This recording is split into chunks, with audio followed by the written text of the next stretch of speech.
Oi, amigos.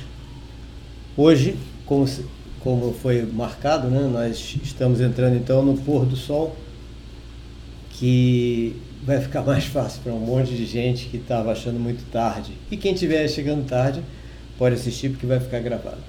Nosso primeiro assunto de hoje, nós vamos mostrar, como sempre, quais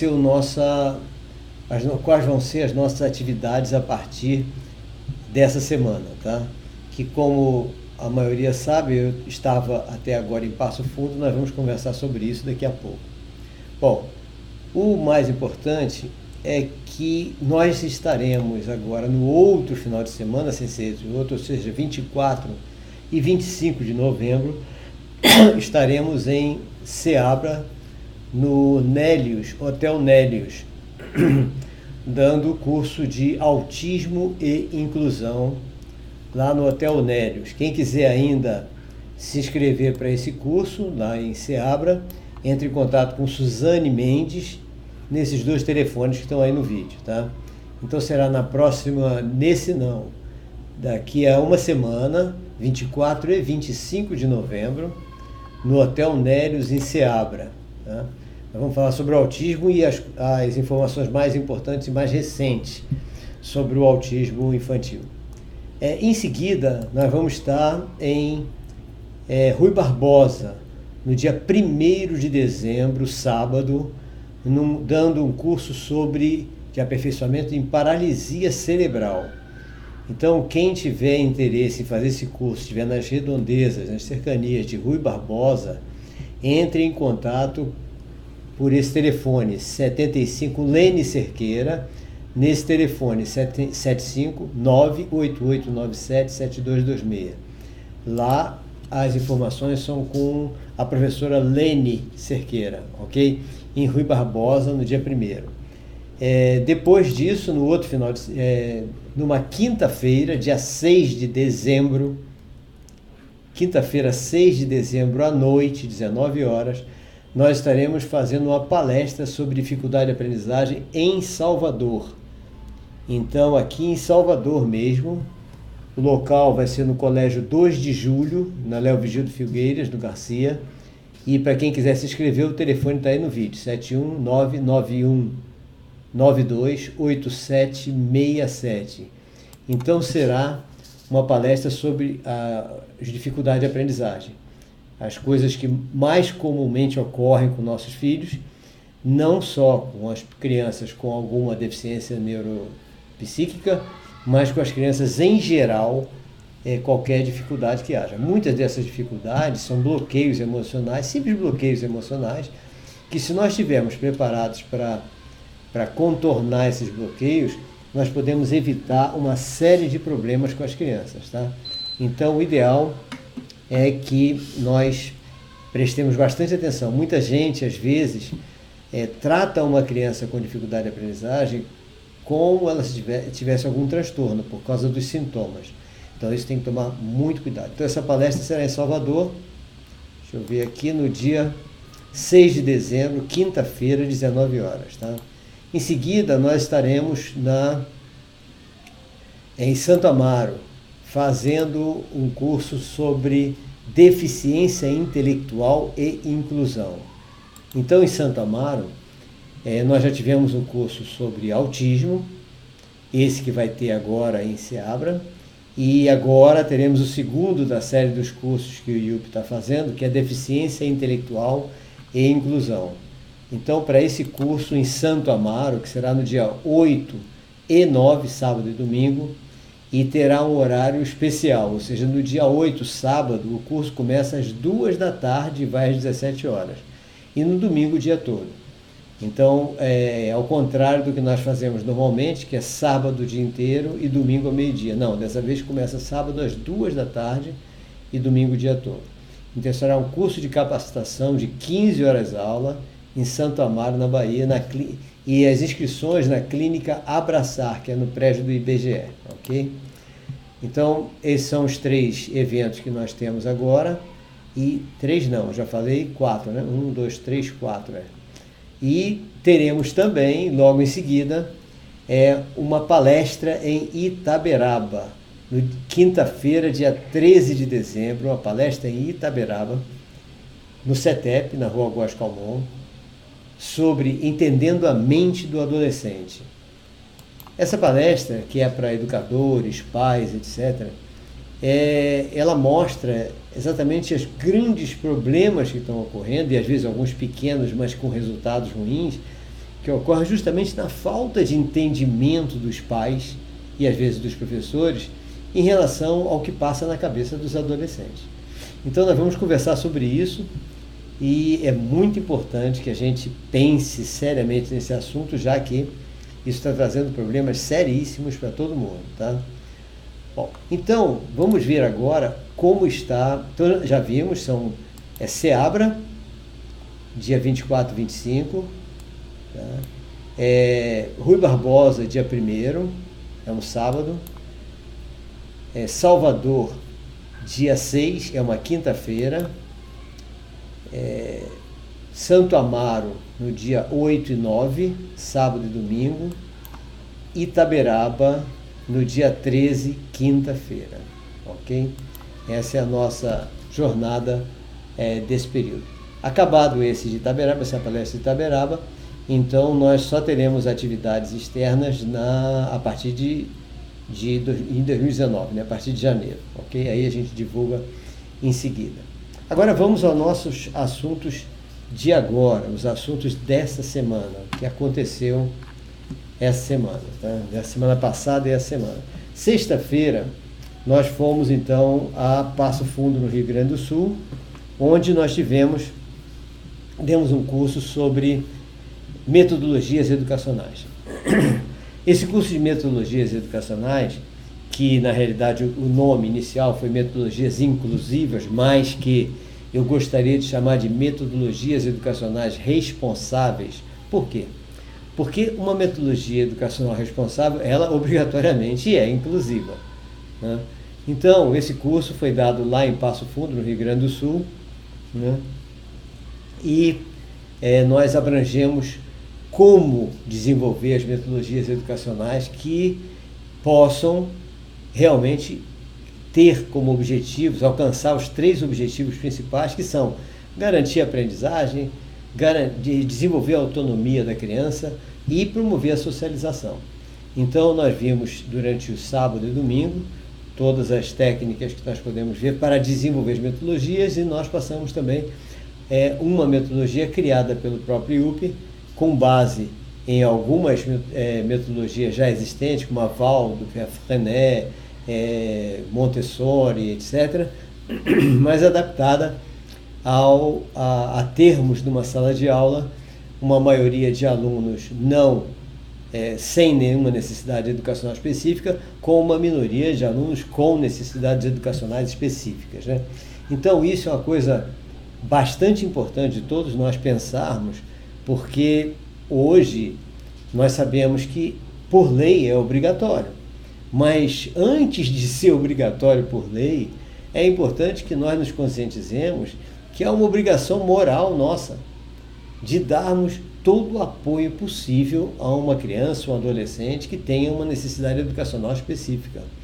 Porque é o que eu normalmente falo com todas as crianças e adolescentes quando nós estamos numa assembleia de classe, tá? As pessoas têm que dar graças a Deus de não ter nascido com uma deficiência cerebral, uma deficiência qualquer, e então essas que nasceram sem nenhuma deficiência, vamos ajudar aqueles que têm alguma dificuldade. Então isso é muito importante que todos os professores façam nas suas salas de aula, que os pais falem, conscientizem seus filhos sobre isso. Infelizmente, nós temos encontrado até coisas ao contrário, né? Pais que não querem que seus filhos se aproximem de pessoas com deficiência, como se a deficiência fosse pegar. Algo bem ridículo, né? Mas, infelizmente, essa mentalidade ainda existe, né? A mentalidade discriminatória, triste, mas ainda existe por aí. Bom, vamos ver agora, depois desse curso do final de semana no Instituto Superior de Filosofia Berthier, nós então fomos na segunda-feira fazer uma visita aos índiozinhos Caingangue. Então, aí está uma fotografia tirada na segunda, aí não foi segunda, foi terça-feira, na terça-feira de manhã, quando eu estive lá na aldeia Caingangue, em Passo Fundo, visitando pela segunda vez essas crianças caingangues que estão estudando numa escolinha bem no centro da aldeia, né? Bem no centro da aldeia tem essa escolinha, e a professora Elisângela, que é a nossa coordenadora lá em Passo Fundo, ela é a professora dessa turminha. Então, com isso foi que eu tive ação, exatamente por causa da professora Elisângela Risato, que eu acabei tendo contato com essa turminha maravilhosa, que são os índiozinhos da aldeia Caingangue, em Passo Fundo, no Rio Grande do Sul. Bom, agora o que nós temos de interessante quando nós, pelo menos com esse grupo de crianças da aldeia Caingangue, que eu coloquei aí, a lição Caingangue e outras reflexões, né? O que eu vi de mais interessante, que eu anotei, é o seguinte: nós observamos tanto da outra vez como dessa vez uma coisa que não é comum nós observarmos nas nossas salas de aula com as crianças, que é o quê?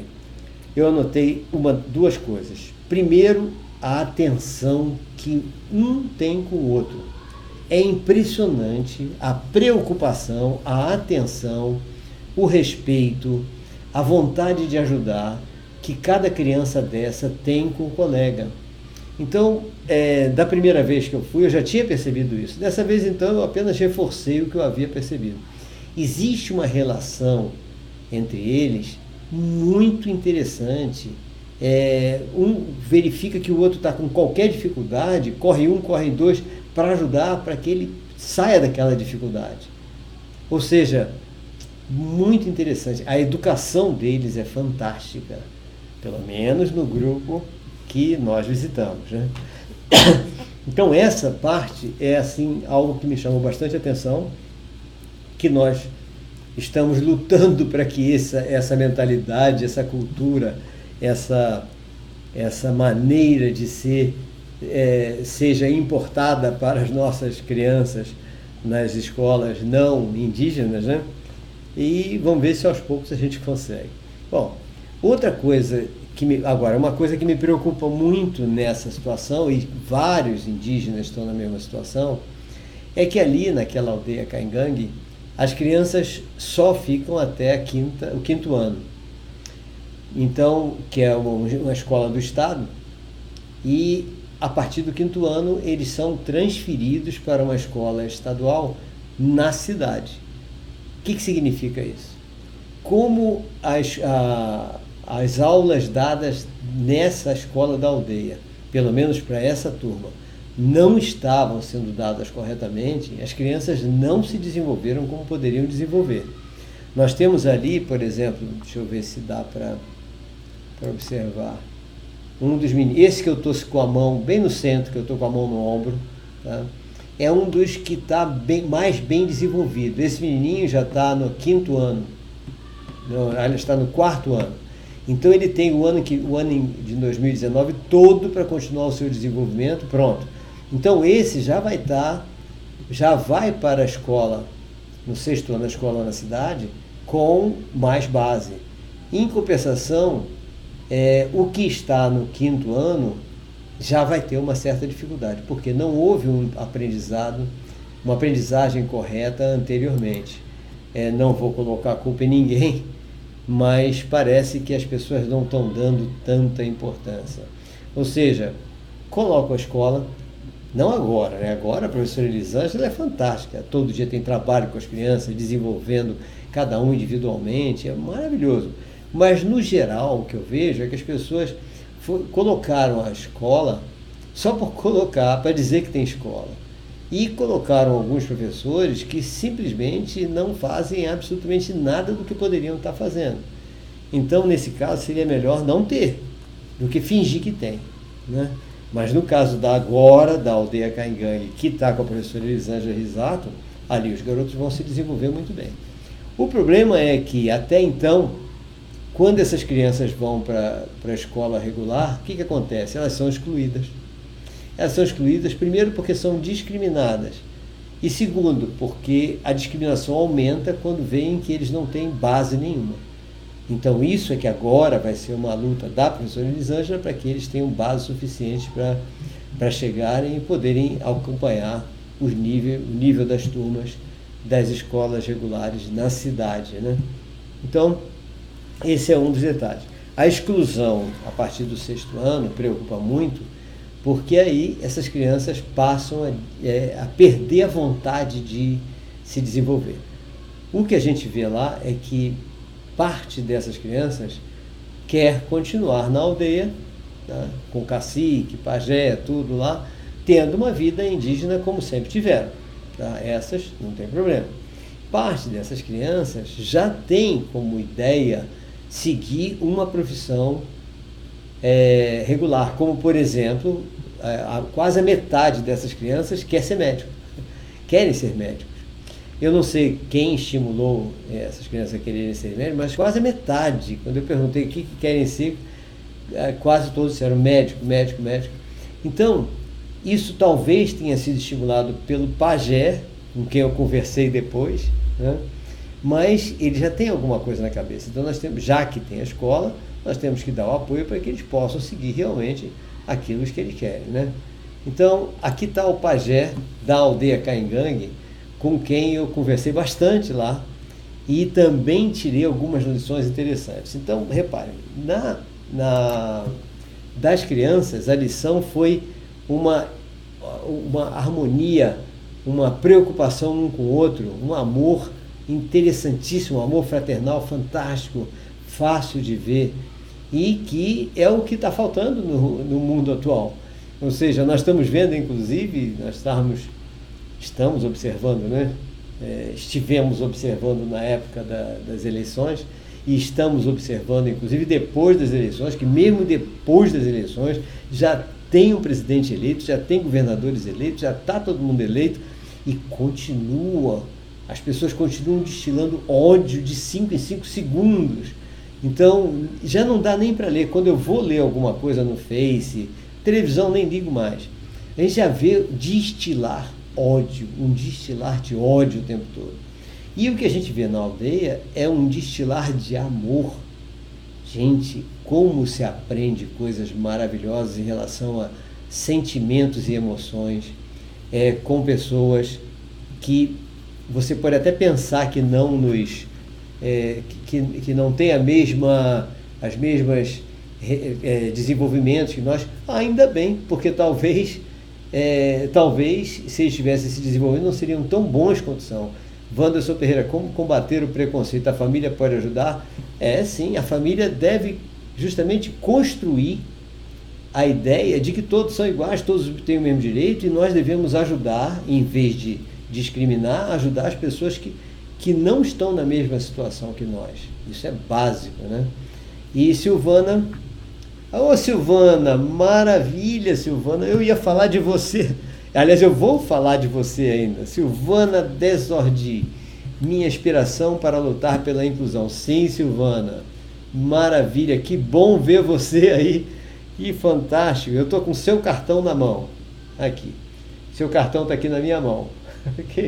Eu coloquei aqui para não esquecer isso. Silvana, escritora e palestrante lá de Erechim, no Rio Grande do Sul, né?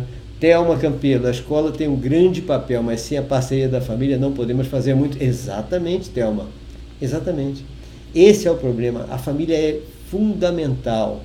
E Wanderson pergunta, o que nós podemos aprender com os índios? Em primeiro lugar, Wanderson, o que eu falei aqui, com esses índios, pelo menos, amor.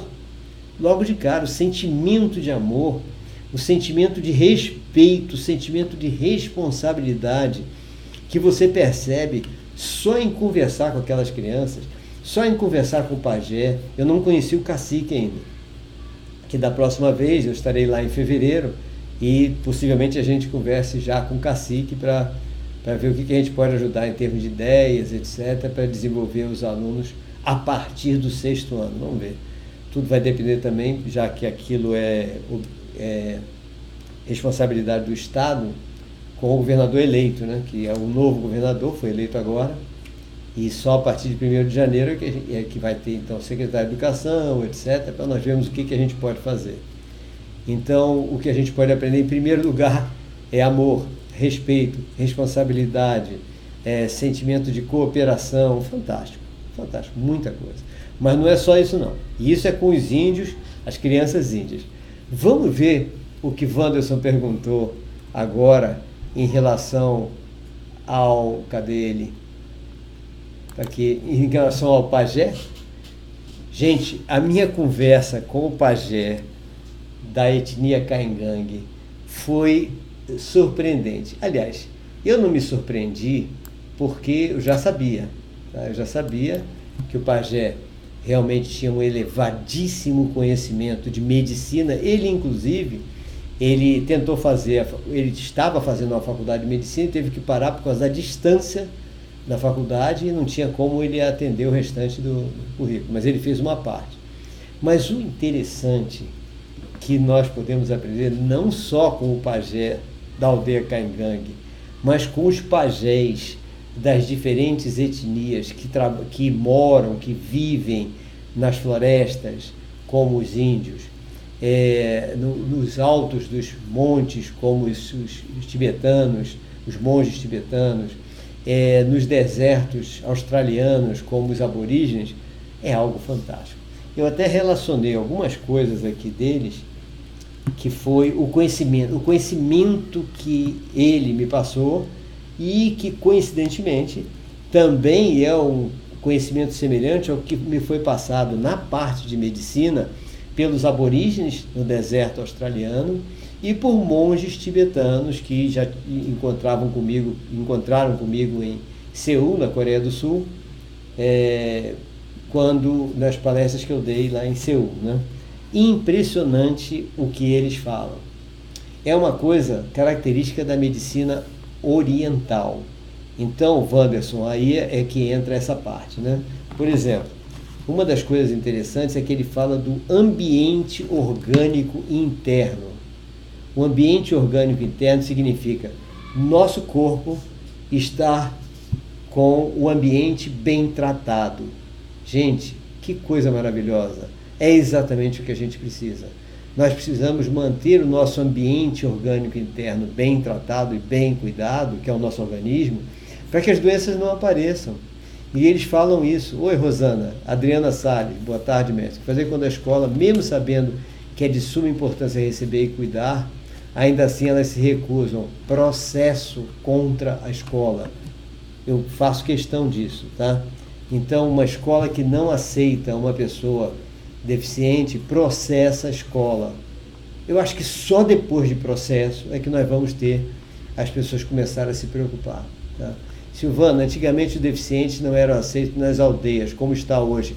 Sim, Silvana, interessante essa pergunta sua, porque algumas etnias, como no Brasil nós temos algumas etnias que tem até a cultura, saiu até numa reportagem há pouco tempo atrás, a cultura de enterrar uma criança deficiente até viva, porque achavam que ela tinha problemas na parte espiritual, né? Não, isso aí, muitas etnias, não existe isso mais, em muitas etnias nunca existiu isso, outras sim. E isso, se nós estudarmos antropologicamente, né, o que aconteceu desde o início da nossa civilização, nós vemos que antigamente as pessoas deficientes eram realmente abandonadas, porque eles eram nômades e eles achavam que o deficiente iria atrapalhar o desenvolvimento deles. Então, a viagem deles para procurar outros locais, né? Mas diversas escavações encontraram ossadas de pessoas deficientes no mesmo local deficientes já velhos, e no mesmo local de ossadas de pessoas não deficientes. Isso pode significar que a partir de um determinado ponto ou em determinados outros locais, os deficientes sempre foram cuidados e acompanhados. Então fica muito difícil de nós sabermos como era, porque cada civilização em cada local agiu de uma forma diferenciada, né? E entre os índios também, ou entre os índios, entre os aborígenes, entre as populações nativas dos altos das montanhas, havia tanto o abandono do deficiente como havia a proteção do deficiente. Em alguns lugares, até hoje, né, como numa determinado arquipélago, que não me lembro o nome agora, a maioria da população era albina. E só que os albinos, eles eram super protegidos pela população não albina. Mas era muita gente, quase a metade da população era albina. Então o que eles fizeram? Eles criaram, a ilha era de pesca, eles criaram a pesca noturna. Então o que aconteceu com o albino? O albino passou a ser uma pessoa completamente normal. Porque a pesca noturna nos barcos era feita pelos albinos e a pesca diurna pelos não albinos. Então eles conseguiram fazer uma coisa que é importantíssimo que nós tenhamos isso na nossa mente e que nós possamos passar isso para nossos filhos, nossos alunos, nossos amigos, etc., que é o quê? Nós não devemos ver deficiente algum, nenhum deficiente, pela sua deficiência. Nós devemos ver as habilidades e competências dos deficientes. Aí, sim, nós estamos no caminho certo.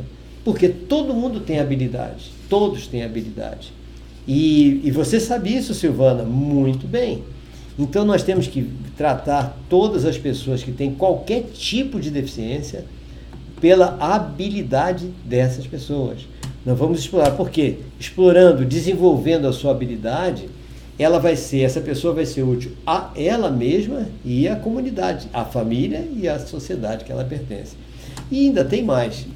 Nós explorando a habilidade, nós vamos ver que essa pessoa vai mostrar para todos os outros quem ela é. Né? E uma coisa que é terrível, né? Que são as discriminações que ainda existem, vão acabar diminuindo. Thelma Campelo, projetos voltados para a diversidade e pluralidade devem ser a tônica de todas as escolas. Sim, Thelma, sem dúvida.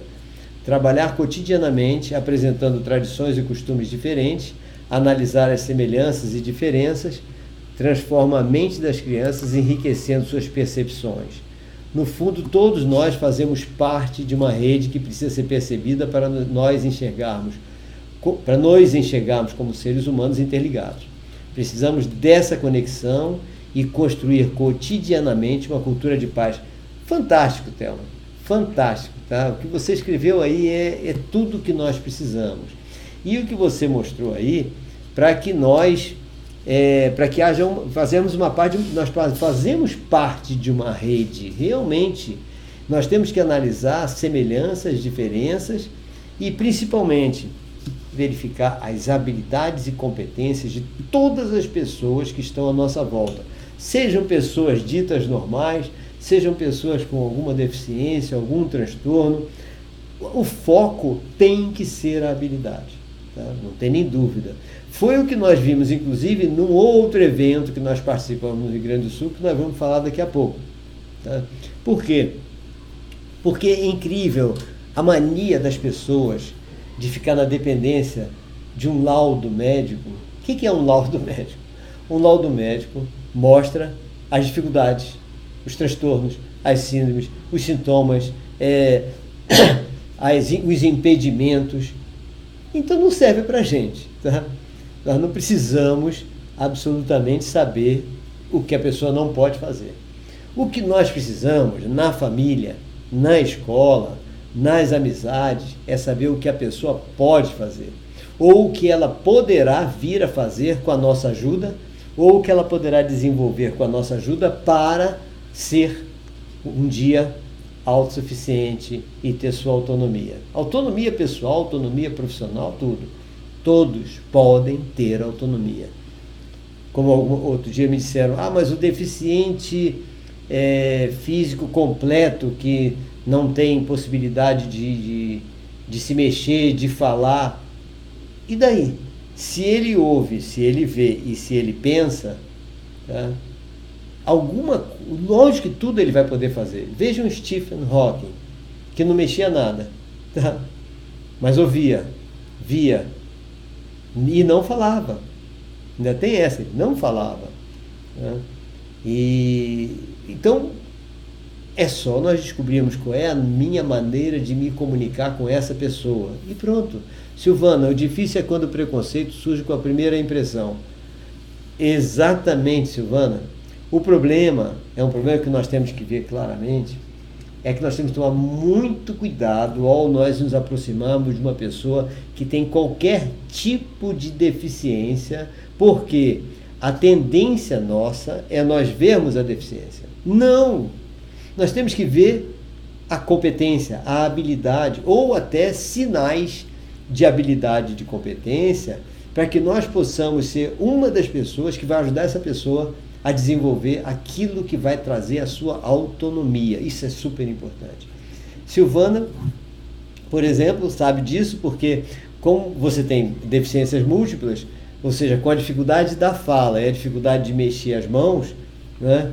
Que eu achei fantástico a sua habilidade em escrever com o nariz. Meu Deus do céu. Silvana, até agora eu contei para a Irani, né, minha mulher aqui, as suas habilidades, a sua inteligência, a sua competência, né?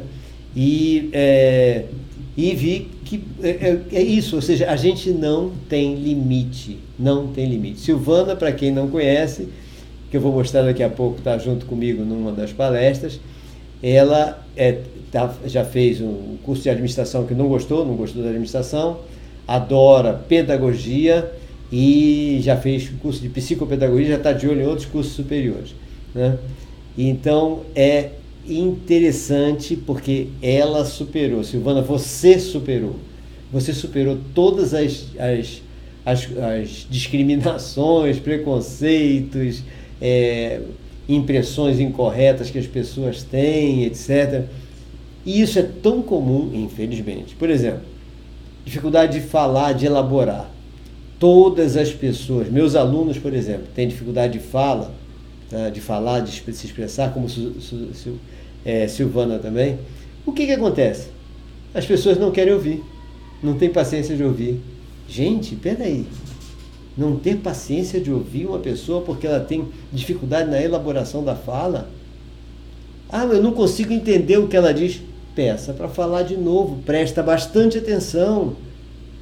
Por que você não pode dar atenção a uma pessoa que tem dificuldade de fala?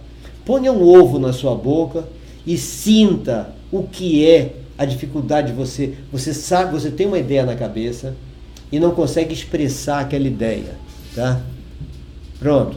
Então, o ideal é fazer como Silvana faz quando ela dá aula disso para as pessoas. Ela faz treinamento com pessoas especiais, com os professores, né? Põe um ovo na boca e agora me explica o que você quer falar. Aí vamos ser impacientes e dizer à pessoa, não tem paciência de esperar, para você ver a raiva que a pessoa fica. Então, gente, vamos ter paciência com as pessoas que têm qualquer tipo de dificuldade. Isso é super importante. Rosana, isso sempre acontece. Isso acontece sempre, Silvana. Vivo isso diariamente na escola onde trabalho. Sim, Rosana está falando com Silvana exatamente o que acontece, as discriminações. Exato, e Silvana sente isso na própria pele por causa da dificuldade de fala. É terrível isso. As pessoas desrespeitam mesmo um ao outro. Então a gente tem que tomar muito cuidado para a gente avisar os colegas, aos professores, que eles têm que respeitar a gente, tem que respeitar as pessoas, né?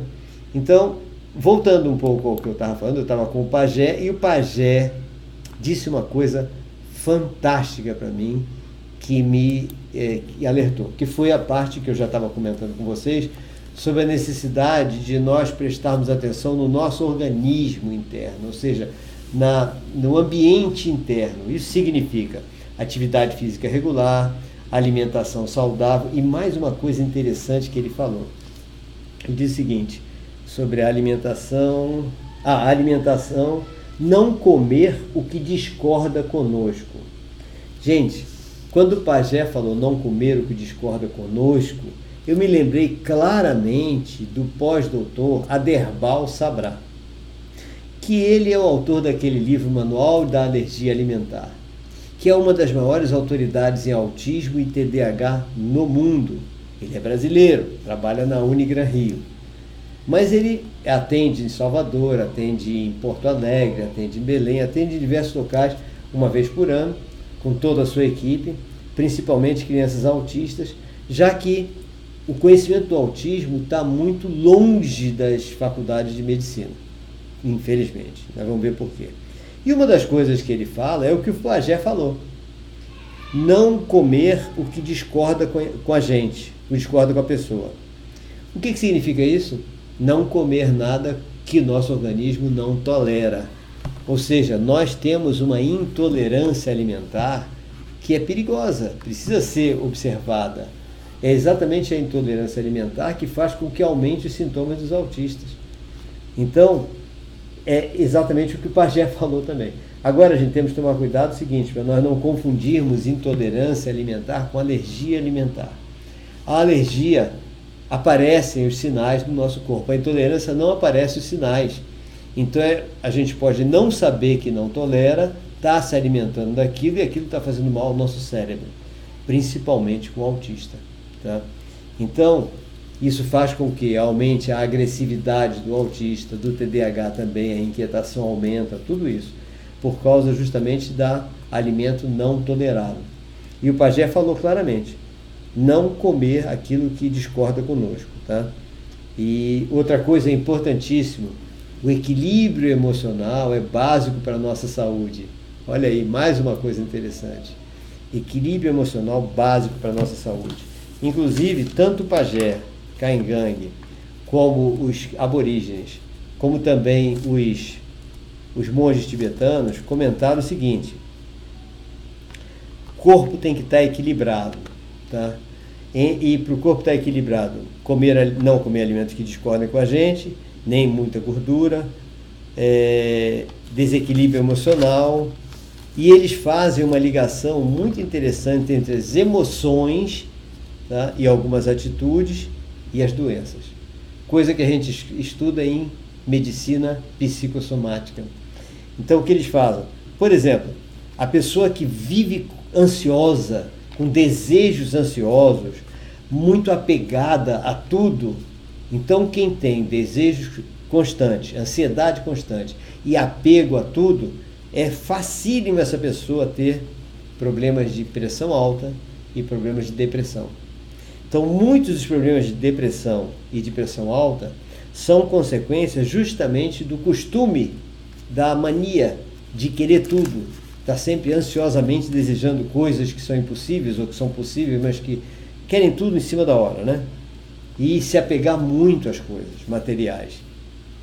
Então, pressão alta e depressão. Outra coisa, a raiva. A raiva, que tem sido estudado na medicina psicossomática como um elemento que pode causar câncer, tumores, etc. Então, o pajé e todas as pessoas ligadas à floresta, deserto, altas altitudes, etc., pode causar úlceras, dores de cabeça, enxaqueca, tumores e tudo mais.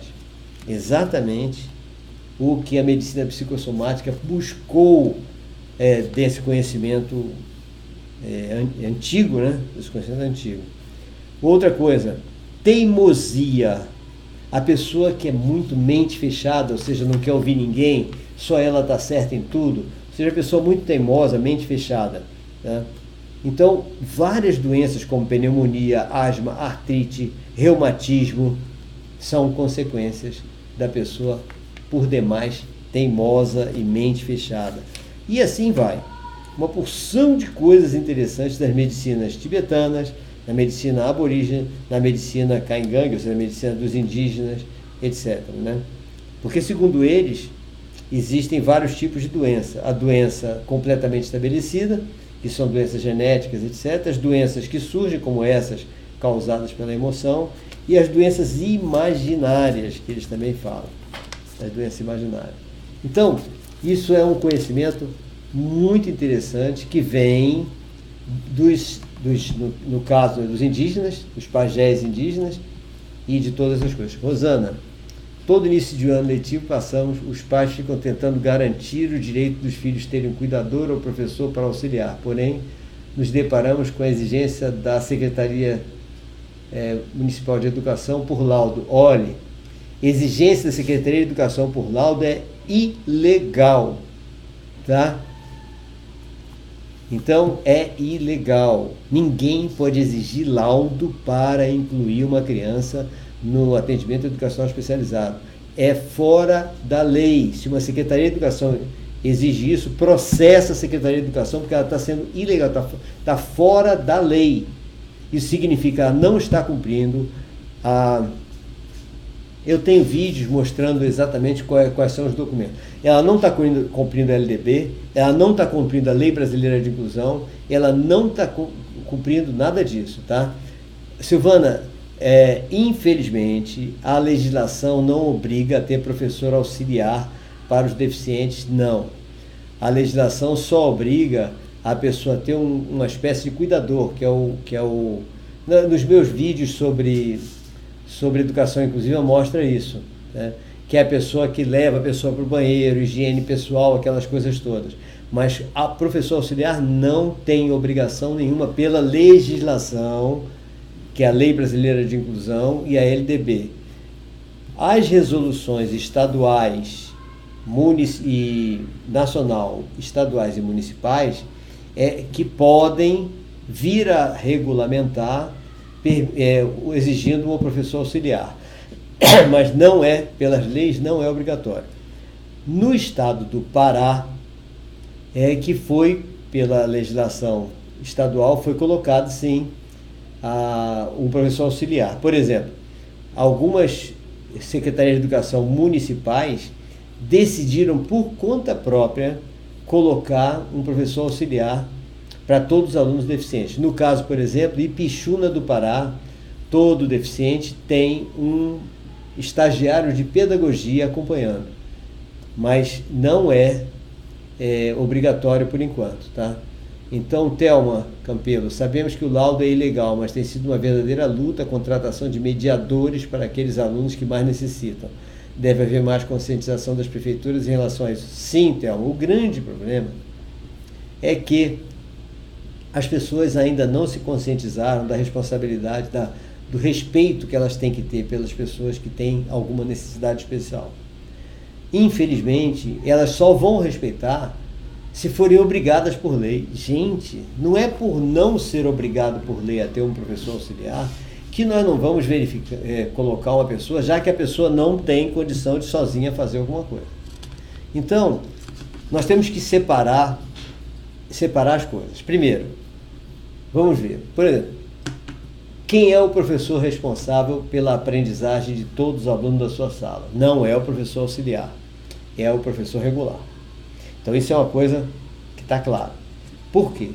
Se o aluno especial ele está sendo educado pelo professor auxiliar, vamos que tenha um professor auxiliar na sala.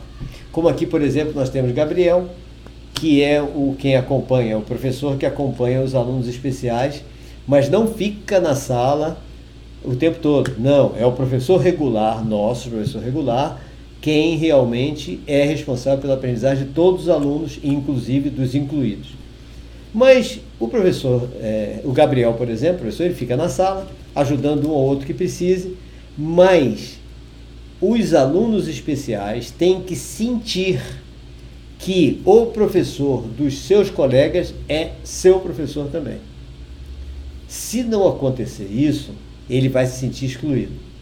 Então, o cuidado que nós temos que ter é o seguinte: vamos que a escola resolva botar um professor para auxiliar o aluno de inclusão. Excelente, maravilha, tá? Mas, só tem um detalhe: o professor da sala de aula tem que estar dando aula para esse aluno especial, ele tem que sentir que ele tem a mesma aula que os outros, ou seja, o mesmo tema, não o mesmo nível não, ele vai ter no nível dele, mas o professor tem que ser um só para ele se sentir incluído. A existência do professor auxiliar é para ajudar nos momentos que o professor está se dedicando aos outros alunos, mas o professor da sala de aula tem que ser o professor do aluno especial também. Aí ele se sente incluído. Então, vamos sair um pouco da legislação e ver o que interessa. A legislação permitindo ou não, o que nos interessa é que esse aluno especial sinta que está tendo aula com o mesmo professor e sobre o mesmo tema, senão ele não vai se sentir incluído. Sendo assim, nós vamos agora ajustar as coisas. A Rosana disse: a prefeitura disponibiliza aqueles que estão afastados ou readaptados.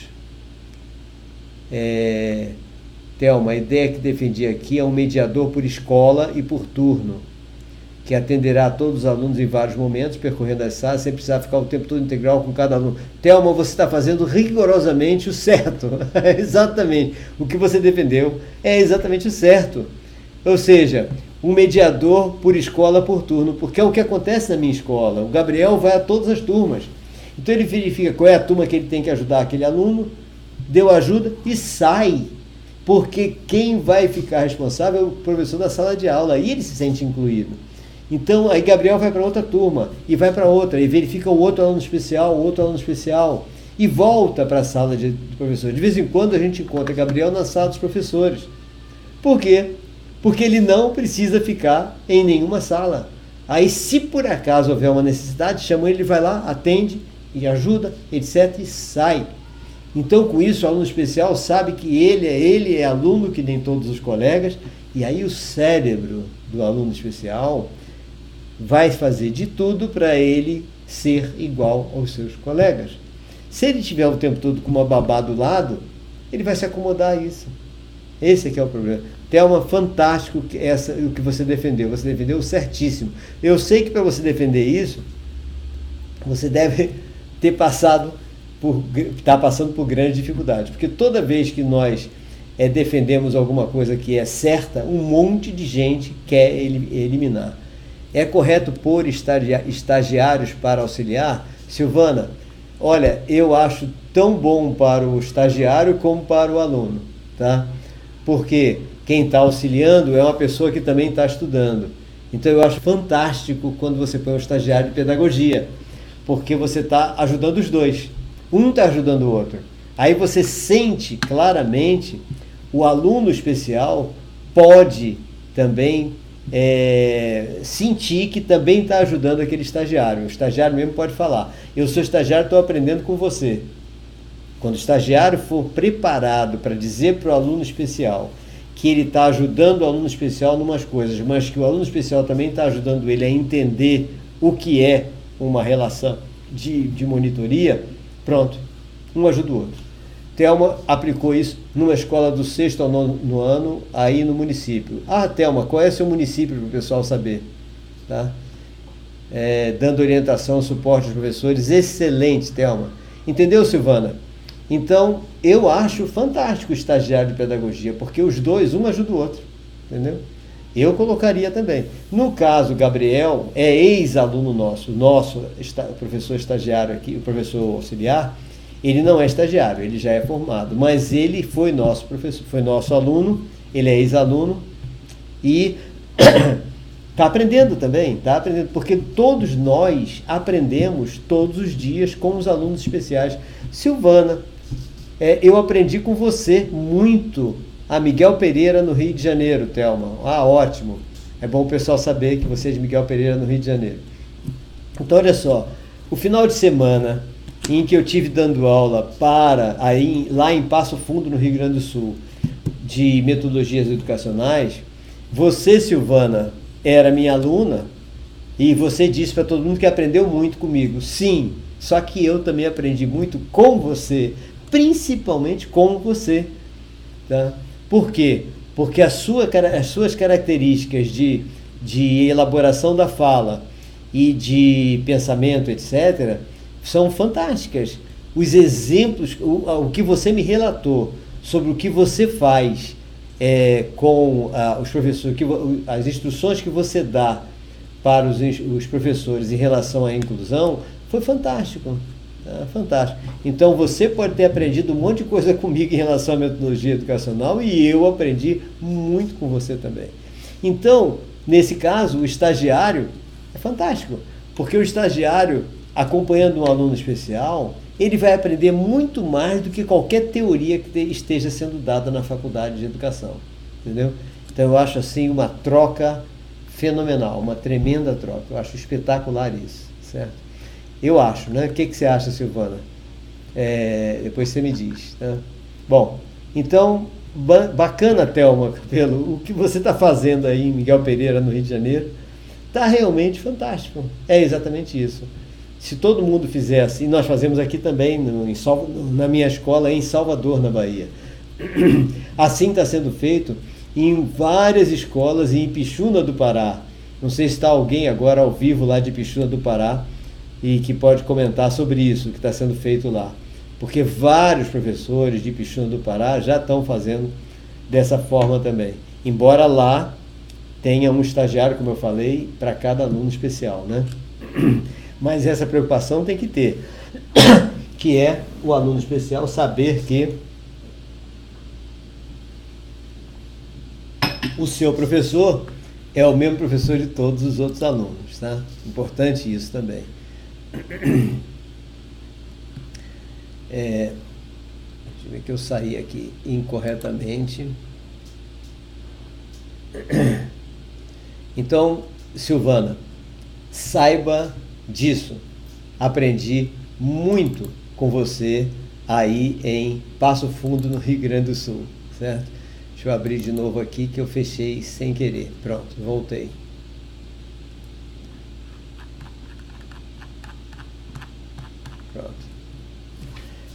Então, gente, deixa eu ver onde é que eu tinha mostrado o slide do pajé. Lembra aí que eu estava com esse pajé, estava comentando sobre os ensinamentos de medicina.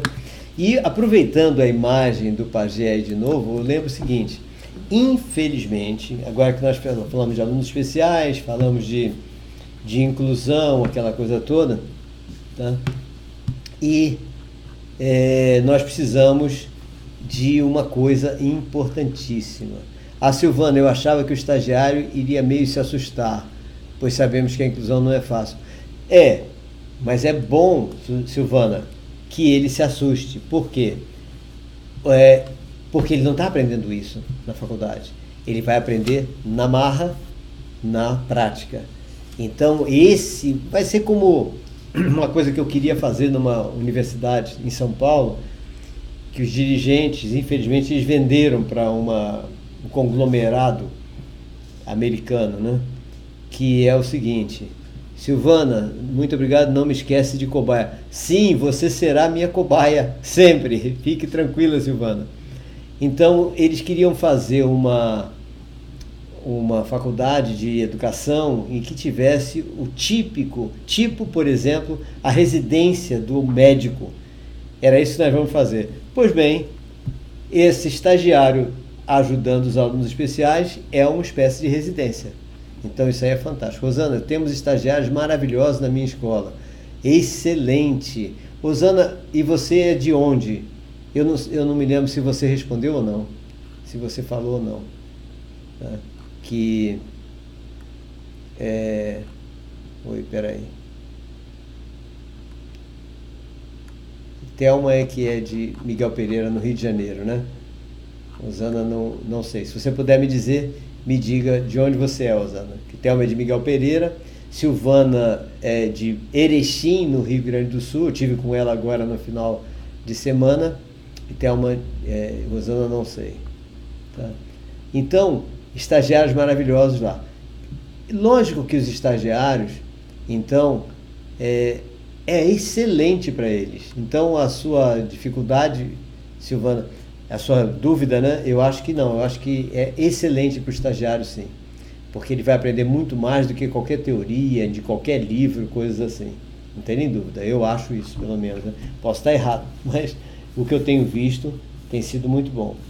Sim, o que me chamou a atenção e que talvez vocês chamam minha atenção também em relação ao pajé da tribo da etnia Caingangue foi o problema da nossa faculdade de medicina. Não é a nossa faculdade de medicina do Brasil, não. É no mundo todo.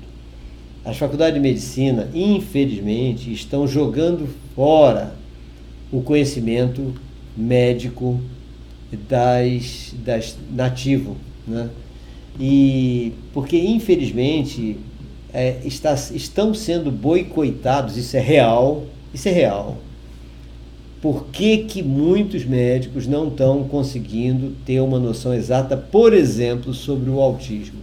E estão tratando o autista exclusivamente com os medicamentos risperidona, rivotril, metilfenidato, cloridrato, fluoxetina e todos os outros equivalentes.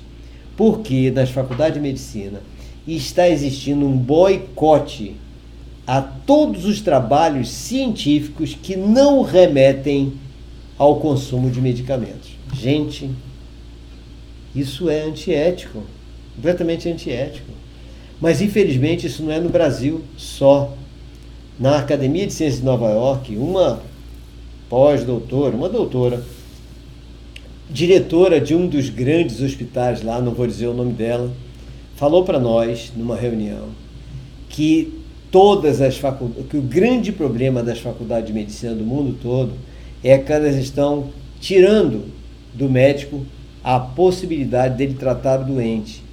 Ele está tratando a doença. E mais, ele está fazendo uma simples ligação entre doença e medicamento. Então, a doença é essa, o sintoma é esse, o medicamento é esse. O sintoma é esse, o medicamento é esse. Esse é o problema. Osana, Ipixuna do Pará. Desculpe, eu não tinha lembrado do seu nome e ligado a Ipixuna do Pará. Joia. Viu? Então, Silvana, Osana, que disse que os estagiários são ótimos, é de Ipixuna do Pará. É lá que eu falei que todo deficiente tem um estagiário de pedagogia e os estagiários são ótimos, segundo Osana. Eu, pelo menos, conheci um, Vitor, Vitor Monteiro, que realmente me surpreendeu, que é admiradíssimo com o trabalho de Vitor Monteiro, que ele estava também como estagiário, e inclusive ele era o estagiário que acompanhava Fausto, tá? Que é o menininho com aquela síndrome lá em Ipixuna do Pará. E agora não é mais, que ele mudou de escola, etc., e está terminando o curso de pedagogia dele, né? Mas fantástico. Então eu conheci alguns estagiários de pedagogia em Ipixuna do Pará, e inclusive esse Vitor Monteiro, que me surpreendeu não só pelo conhecimento que estava adquirindo na faculdade, como também pela disposição, pelo amor. É interessantíssimo, né? Pelo amor. Não sei se está sendo dada essa matéria, amor, na Faculdade de Pedagogia lá em Ipixuna do Pará, mas simplesmente eles têm isso para dar. Isso tem mesmo. E eu vi em vários, não vi só em Vitor, não. Vi em vários lá de Ipixuna do Pará. Fantástico. Realmente espetacular. Tá? E, bom, aí voltando então para a parte da... Iremos mais ainda... Sim, obstáculos a gente vai deparar sempre, Osana, sempre, não há dúvida, né? Mas nós temos que passar por cima disso, né? Então, o grande problema do ensino, agora não da educação, mas o ensino da medicina, está exatamente nesse processo das faculdades boicotarem. Por que elas boicotam os trabalhos científicos que não remetem ao consumo de medicamentos? Tá? Por que será isso? Sim, eu já identifiquei você, Osana. Thelma, os estagiários entraram agora em 2018 aqui em Miguel Pereira e são realmente surpreendentes. Se estiverem com bons orientadores caminhando ao lado, o projeto tem tudo para ser um sucesso, com certeza. Eu vi em Ipixuna do Pará, Thelma. Eu vi isso em Ipixuna do Pará. Silvana, se você ainda estiver aí, Thelma escreveu isso para você, tá? Mostrando como os estagiários estão. Então você já pode ver, Silvana, que tanto no Rio de Janeiro, em Miguel Pereira, está dando certo os estagiários, tá? Entraram agora em 2018, como em Ipixuna do Pará, eles estão um sucesso total. Então está sendo um complemento maravilhoso das faculdades de educação, certo? Espetacular. E quanto à parte da educação de médicos, que nós precisamos deles, para eles acompanharem os nossos autistas, os nossos deficientes, os nossos alunos com transtornos, etc. E, infelizmente, as faculdades de medicina estão fazendo milhões de bobagens, porque estão vendidas aos laboratórios farmacêuticos. Não sou eu quem está dizendo, não. Quem está dizendo é Peter Goethe, está aqui, Peter Goethe. Tá? Nesse livro, esse Peter Goethe é um cientista dinamarquês que escreveu essa obra, Medicamentos Mortais e Crime Organizado, como a indústria farmacêutica corrompeu a assistência médica. Ele não só mostra os crimes que estão sendo cometidos diariamente pela indústria farmacêutica, como também como as faculdades de medicina estão boicotando trabalhos seríssimos simplesmente porque não remetem à prescrição dos medicamentos recomendados pela indústria farmacêutica. Essa coisa é séria. Eu estou falando isso, mas Irani, minha mulher, que está na sala do lado, na sala dela, daqui a pouco ela vem correndo aqui para dizer para eu parar de falar, porque nós já fomos ameaçados em relação a isso, né, de comentar sobre esse aspecto, mas eu tenho que falar, é real, tá? É real. Tá? A indústria farmacêutica não é brincadeira. Nós precisamos da indústria farmacêutica, nós precisamos dos maravilhosos remédios, nós precisamos das vacinas. Até é bom falar das vacinas agora, porque existe um movimento mundial aí, né, contra as vacinas. Não. Ah, sim, Silvana já respondeu aqui, né? Silvana, como professor, o homem deve agir com a aluna mulher adolescente em casos das necessidades fisiológicas? Ah, sim, Silvana. Por isso que o auxiliar tem que ser do mesmo sexo de preferência, né? Do mesmo sexo da pessoa, para facilitar, senão fica complicado. Então, isso é importante, sim. E tem que atender essa necessidade, sim, não há dúvida. Isso é importante. Foi bom você lembrar isso. É bom lembrar isso. Então, esse detalhe é importantíssimo. Nós temos que tomar bastante cuidado com a formação médica. E olha só, eu tenho conversado com diversos neuropediatras, neurologistas, e comentei o seguinte: eu dei até o meu livro para um deles, é o livro de Aderbal Sabra, que é Manual de Alergia Alimentar. Aí, esse neuropediatra levou um susto, disse: eu não tive isso na faculdade, eu nunca aprendi isso na faculdade. Disse: eu sei, não é ensinado isso. Pelo contrário, os professores dizem simplesmente que: oi, Rosana, Vitor trabalha na mesma escola que você? Fantástico. Manda um abraço para esse cara é fantástico, Vitor Monteiro. Se eu puder, eu trago ele para o IUP aqui em Salvador, para ser o diretor pedagógico do colégio aqui. Aliás, ele já sabe que se eu puder, eu importo ele. Não só ele, tem mais gente que eu importo daí, tá? Principalmente na parte de Libras, tá? Que as pessoas já sabem. As pessoas já sabem quem é que eu quero trazer, mas eu não posso trazer porque o IUP é muito pequeno. O colégio, né? É muito pequeno. Mas, então, é importante a gente ver esse detalhe, tá? Da medicina. Eu estava falando da medicina, né? Então, eu cheguei a dar, eu dei o livro e disse: eu não aprendi isso na faculdade. Eu disse: não aprendi. Ainda tem mais. Os professores dizem o quê?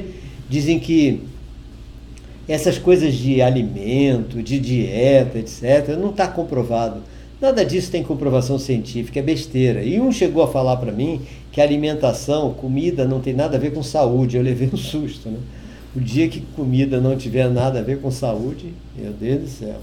Então eu dei o livro a ele, eu tenho que comprar até outro para mim. Eu já dei 2 livros desses para 2 médicos, porque eu fiz para ele ler logo. Eu digo: leia, por favor, para você não fazer besteira com os autistas. Pelo amor de Deus, leia. Que a linguagem do livro de Aderbal Sabra é uma linguagem para médico, tá? A linguagem para o leigo, ou seja, para os pais de alunos, para as famílias, a linguagem ideal não é do livro de Aderbal Sabra. Aí eu já recomendo, quem quiser entender de autismo, entender realmente das coisas que estão além dos medicamentos, compre o livro de Cláudia Marcelino, que é Autismo, Esperança pela Nutrição, que eu também não tenho mais, que eu já dei 2 meus. Toda vez que chega alguém e tal, eu fico eu fico preocupado que a pessoa comece logo a ler. Eu pego e dou o livro. Agora eu fiquei sem nenhum dos 2. Vou ter que comprar tudo de novo. Então, Cláudia Marcelino, Autismo, Esperança pela Nutrição, que aí você vai ver. E o médico, por favor, compre e leia o livro Manual de Alergia Alimentar de Aderbal Sabra, que você vai ficar sabendo todas as comprovações científicas que na faculdade os professores dizem que não existe. Aliás, no livro de Cláudia Marcelino também mostra muita coisa dessa, e no livro de... esse livro daqui reuniu todas as autoridades mundiais que estudam o autismo e que desenvolveram todas as técnicas alimentares, etc., para criar o ambiente interno perfeito para reduzir os sintomas do autismo. Então, esse livro, Curando os Sintomas Conhecidos como Autismo, reuniu toda essa autoridade. Todo médico que lê isso aqui vai levar um susto, porque aqui estão comprovações científicas que são ditas que não existem, só que não são liberadas para as faculdades de medicina, pelo motivo que a gente já sabe quais são, certo? Ou seja, não há interesse nenhum em passar para os médicos comprovações científicas que não remetam à prescrição dos medicamentos que os laboratórios farmacêuticos querem vender para lucrar cada vez mais. Agora eu digo o seguinte, é bom lembrar que eu deixo sempre claro, medicamentos são necessários, tá? Assim, tá aqui. Deixa eu ver que eu já ia esquecer, já quase não leio o seu, Thelma. A questão dos medicamentos é bem aceita, pois na maioria das vezes é um alento tanto para os pacientes quanto para os professores. Fica mais fácil, educar dá trabalho, investigar a forma. Sim, olha só, o problema é o seguinte, o medicamento, ele camufla os sintomas, por isso que os pais adoram. Então, digamos, a criança não dorme, aí você dá Rivotril, ela dorme, ela não dorme, ela desmaia. A criança está inquieta e está agressiva, você dá risperidona, ela para. Sim, mas camuflou. Tudo bem, se para você poder manter ela socialmente, dá o remédio, mas você está apenas camuflando os sintomas. Isso é muito bom que a gente saiba. Eu não sou contra o remédio, não. Mas a camuflagem precisa que alguém faça alguma coisa para reduzir, para eliminar as causas dos sintomas. Porque a cura do autismo ainda não existe. Temos 2 profissionais brasileiros, um no Brasil, outro nos Estados Unidos, correndo para conseguir a cura. Um é Alisson Muotri, nos Estados Unidos, outro é Karina Grise Oliveira, no Hospital Albert Einstein, no Brasil. Mas enquanto eles não descobrem a cura, nós temos que reduzir os sintomas. Então nós temos 2 caminhos. Nós na escola, por exemplo, como é que a gente vai deixar um aluno agressivo na escola? Não vamos poder. Então, existem 2 caminhos. Medicamento para camuflar o sintoma, não está reduzindo as causas, está atacando a consequência. Então os medicamentos são excelentes, são bons? São, mas eles têm efeitos colaterais super negativos. Jean Bobsen, muito séria a questão da indústria de medicamentos. Há quem diga que até mesmo a descoberta de algumas doenças são boicotadas. Será? Sim, com certeza, Jean. Tudo isso você pode ver as comprovações nesse livro. Esse livro não é romance, esse livro são comprovações, mostra os processos que as indústrias criminosas perderam e tiveram que pagar altas somas, como agora. A Monsanto não teve que pagar milhões de dólares em relação a isso? Milhões de dólares, tá? Porque não mostrou no rótulo do Roundup que ele pode provocar câncer, autismo e tudo mais. Então ele foi processado e está sendo pagar milhões de dólares. A Bayer comprou o Monsanto, pegou essa banana. Ok? Então nós temos que tomar cuidado. O seguinte: o medicamento é bom? Tudo bem. O medicamento serve para muita coisa, mas ele só camufla a consequência. Nós temos que buscar a causa. E esse buscar a causa é que não é dado na faculdade de medicina, mas esse livro mostra, por exemplo. Tá? O livro de Aderbal Sabra mostra, o livro de Cláudia Marcelino mostra também. E são comprovações científicas que não são, que estão sendo boicotadas. Aí nós temos que ver o quê? Em primeiro lugar, se o ambiente interno da criança, é isso que a gente tem que ver, correndo. Então, todo pai de autista, em primeiro lugar, vamos ver o ambiente interno do filho, em vez de só dar medicamento. Se só der o medicamento, essa criança não vai se desenvolver corretamente. Vai desenvolver como um autista, com dificuldade. A criança, se você reduz o sintoma, vai se desenvolver como uma criança normal. É diferente. Ele vai ser autônomo. Agora, uma criança com medicamentos não vai ser autônomo. Ele vai precisar de medicamento o resto da vida e os efeitos colaterais são péssimos. Eu tenho encontrado autistas de 30 a 35 anos que nunca serão autônomos na vida, porque só tiveram, até agora, medicamentos. Então, o que a gente tem que fazer? Os médicos nutrólogos, e esses sim, estão aprendendo isso. E muitos neurologistas estão aprendendo ao ler esses livros que eu estou passando, por exemplo. Primeira coisa, nós temos que ver se tem parasitas, vermes. É muito comum no autista.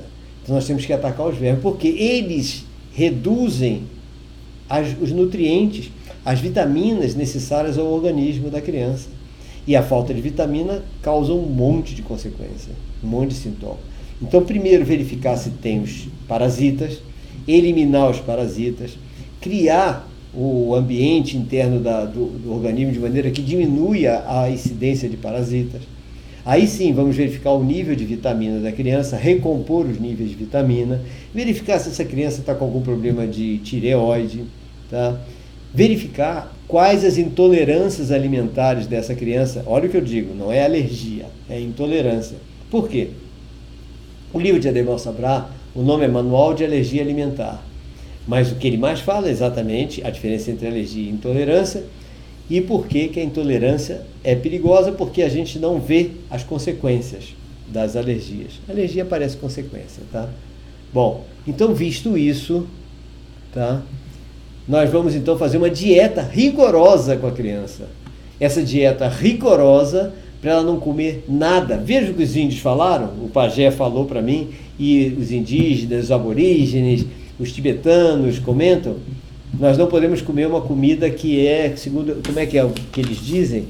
É que alimentos que discordam conosco, ou seja, discordam de nós, discordam do nosso organismo, ou seja, não são toleráveis.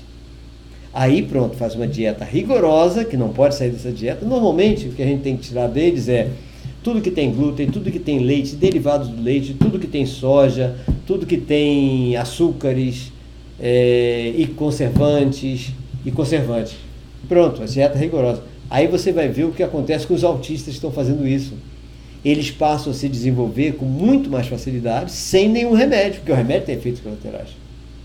Esse é que é o problema. Então, a medicação é importante? Mas a medicação ela só camufla as consequências e os resultados para essa criança vão ser os piores possíveis no futuro. Então, eu tenho falado isso muito, muito, muito. Temos que tomar bastante cuidado com isso, tá? Muito cuidado mesmo. E, então, vamos ver mais outra coisa que eu ia comentar com vocês, que eu acabei esticando muito nisso porque vocês perguntaram, né? Bom, no Rio Grande do Sul, nós tivemos também dando uma palestra para Aquarela Pró-Autista, na cidade de Erechim, a cidade de Silvana, tá? Que foi essa palestra na Universidade Regional Integrada do Alto Uruguai das Missões.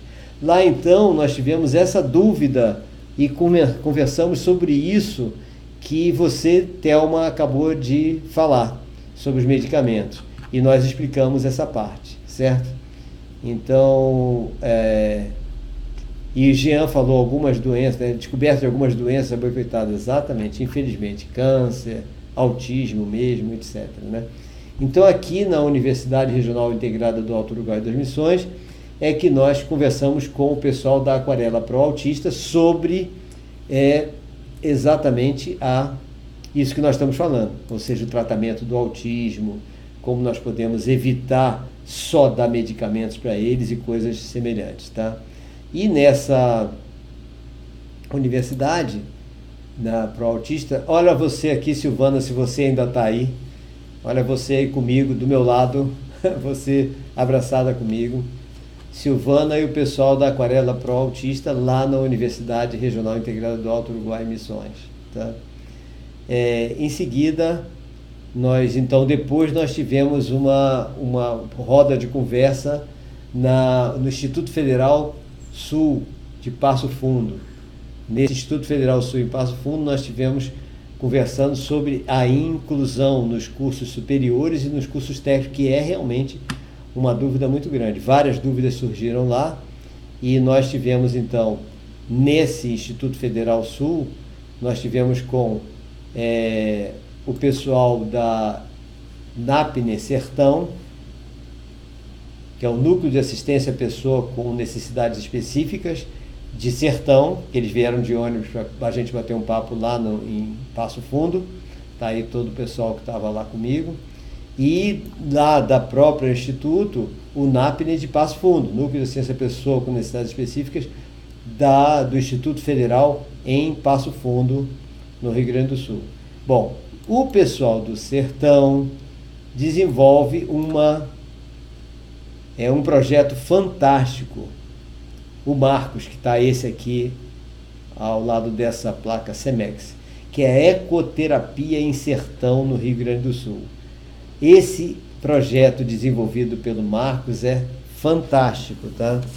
de ecoterapia. Eu não visitei o projeto, já conversei muito com ele sobre isso e já combinei que nós vamos então tentar, da próxima vez que eu for ao Passo Fundo, que vai ser em fevereiro, visitar o projeto de Marcos lá de ecoterapia em Sertão. Não há dúvida que a ecoterapia é espetacular para o desenvolvimento da pessoa com necessidades específicas. É algo muito bacana, muito bom isso, espetacular. Então, sim, Silvana, linda foto, aqui você estava do meu lado, tá? Né?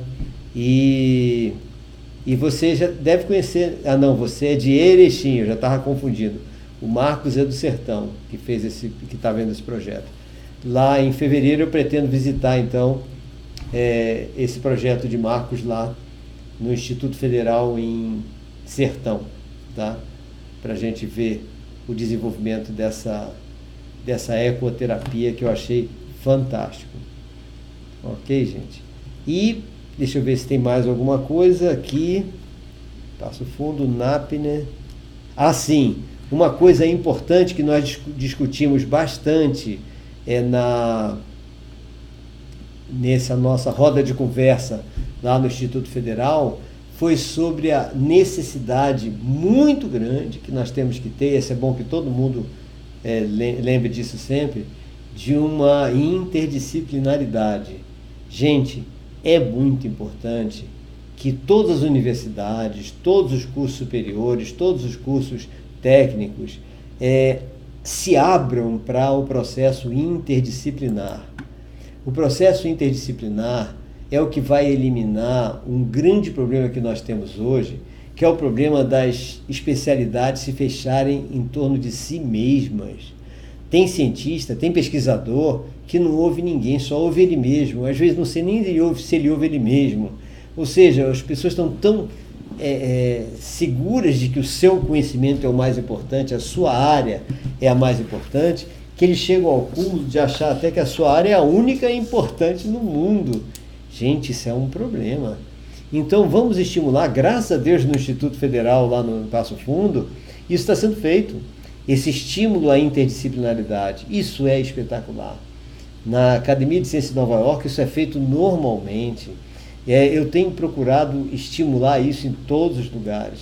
Aliás, várias pessoas, inclusive, estavam querendo comentar sobre a gente fazer reuniões no próprio IUP. O IUP, infelizmente, nós não estamos com a nossa sede em funcionamento. Não, nós estamos funcionando ainda no próprio Colégio IUP, é o nosso instituto, pretendendo fazer com que em breve a gente tenha uma área para reunir os pesquisadores, para que a gente possa levar adiante isso que está sendo feito agora onde? Nos institutos no exterior, ou seja, com colegas da Academia de Ciência espalhadas pelo resto do mundo. Brevemente a gente vai ter o desenvolvimento, espero, né, que a gente tenha aqui em Salvador a possibilidade de ter uma área em que nós possamos, então, estar reunindo os professores, que serão os pesquisadores, para que a gente possa desenvolver isso aqui, sem precisar estar usando as instalações dessas academias, embora seja muito, muito bacana manter o contato com a Academia de Ciências de Nova York, com a de Oxford, com a de Seul, e também principalmente com laboratórios de neurociência de Kyoto, no Japão, que obviamente a gente não vai ter jamais condições de ter os equipamentos que estão sendo desenvolvidos, que estão sendo instalados lá, que são de primeira linha e muito caros. Mas o importante é o estudo e a relação entre todos. Tá? Bom, então esse foi o nosso trajeto. Rapidamente eu queria lembrar para vocês como será o nosso trajeto a partir de agora, essa semana. Nós teremos então, dia 24 e 25, um curso de autismo e inclusão em Seabra, na Chapada Diamantina. Quem quiser ainda se inscrever, basta ligar para Suzane Mendes, nesses 2 telefones que estão aí no vídeo. Nós teremos em seguida um curso de paralisia cerebral em Rui Barbosa, no dia 1º de dezembro, sábado. Quem quiser se inscrever, fale com Lene Cerqueira nesse telefone que está aí no vídeo. Tá? Em seguida, nós teremos aqui em Salvador uma palestra à noite, na quinta-feira, dia 6 de dezembro, sobre dificuldade de aprendizagem, onde nós vamos explicar para os pais causa, superação, distúrbios, uma série de coisas, né? Em seguida, nós estaremos em Santo Amaro para um curso de um final de semana sobre deficiência intelectual e inclusão, que será de 15 horas aulas, no dia 8 e 9 de dezembro, tá? E depois em uma palestra em Itaberaba, onde nós falaremos sobre entendendo a mente do adolescente, na quinta-feira, dia 13 de dezembro. Feito isso, nós faremos um pequeno intervalo para tratar do próprio UP, que eu tenho um compromisso sério com o Conselho nesse final de ano, para em janeiro a gente voltar a dar nossos passeios por aí. Fevereiro já está previsto a nossa ida de volta para Passo Fundo, no Rio Grande do Sul, onde nós atenderemos uma série de cidades nas redondezas. Aí nessa ida em fevereiro, certamente faço questão de ir a Sertão, onde nós vamos nos reunir com o pessoal do NAPNE Sertão, e quero visitar esse projeto de ecoterapia do Marcos, né? Óbvio, queremos visitar lá para ver esse projeto. E espero estar com vocês também, Silvana, aí em Erechim, para que a gente possa fazer uma roda de conversa, alguma coisa também sobre os assuntos que estão surgindo sobre o núcleo de assistência à pessoa com necessidades específicas, né? E, obviamente, em outras cidades onde nós faremos algum trabalho, então. Dessa vez a gente deve passar um pouco mais de tempo aí no Rio Grande do Sul para poder atender a uma série de eventos, né? Vamos planejar um curso também, vou conversar com a Elisângela, já deve estar planejando o curso. Se não me engano, o curso será afetividade na educação, que também deve ser um tema de uma palestra para todos os professores e talvez alunos do Instituto Federal em Passo Fundo, tá? Então, o nosso tema possivelmente principal desse período de fevereiro em Passo Fundo deve ser afetividade na educação, ok? Então, gente, eu agradeço a todos vocês que estavam. Silvana, eu conheço ele porque aqui tem também uma parceria com vocês. Ótimo, Silvana. Você conhece o Marcos e o projeto dele, né? Ecoterapia. Thelma, espero ansiosamente o encontro no Rio, quem sabe em Miguel Pereira. Nossa equipe deve ficar feliz. Sim, Thelma, eu de vez em quando vou no Rio, eu avisarei a vocês com antecedência para que a gente possa, sim, ter uma roda de conversa com vocês aí, tá? Não há dúvida. Vamos de Miguel Pereira. Conheço Miguel Pereira, tá? Já tive aí, que eu tinha há muitos anos, deve estar um pouco diferente, porque eu devo ter ido aí há uns 50 anos, talvez, eu acho. E deve ter sido isso mesmo. Não 50, há uns 50 anos, por incrível que pareça. Vou fazer os cálculos aqui, como eu estou com 72 anos, eu tive aí com 22, 50 anos mesmo. Deve ter mudado alguma coisa, ok? Então, gente, um forte abraço para todos vocês. Tá? Foi ótimo ter conversado com vocês aqui ao pôr do sol, né, que já se pôs, já está de noite, mas as nossas conversas serão sempre agora ao pôr do sol, porque eu estava conversando muito tarde e eu estava ficando muito cansado, tá? E eu tenho que respeitar a minha idade, é óbvio, né? Então, conversaremos sempre ao pôr do sol. A gente começa às 5 horas da tarde, aqui em Salvador, que será sempre 6 horas da tarde, enquanto tiver horário de verão no resto do Brasil, né? Quer dizer, na parte do sul, sudeste e alguns estados do centro-oeste. Norte e nordeste, 5 horas da tarde, sul, sudeste, 6 horas da tarde, enquanto tiver horário de verão, ok? Forte abraço para todos vocês e até a próxima, próximo evento nosso, próxima live nossa será na quinta-feira, dia 22, também ao pôr do sol. Então será na próxima quinta-feira nossa live ao pôr do sol, ou seja, 5 horas para o norte e nordeste, 6 horas para sul, sudeste e centro-oeste, ok? Dia 22, quinta-feira. Porque na sexta-feira eu estarei viajando para Ceabra, já que haverá o nosso curso em Ceabra de autismo no sábado e no domingo, ok? Forte abraço para todos vocês e até a próxima quinta-feira, ao pôr do sol, no nosso próximo Devaneios e Reflexões. Até lá então, abraço em todos.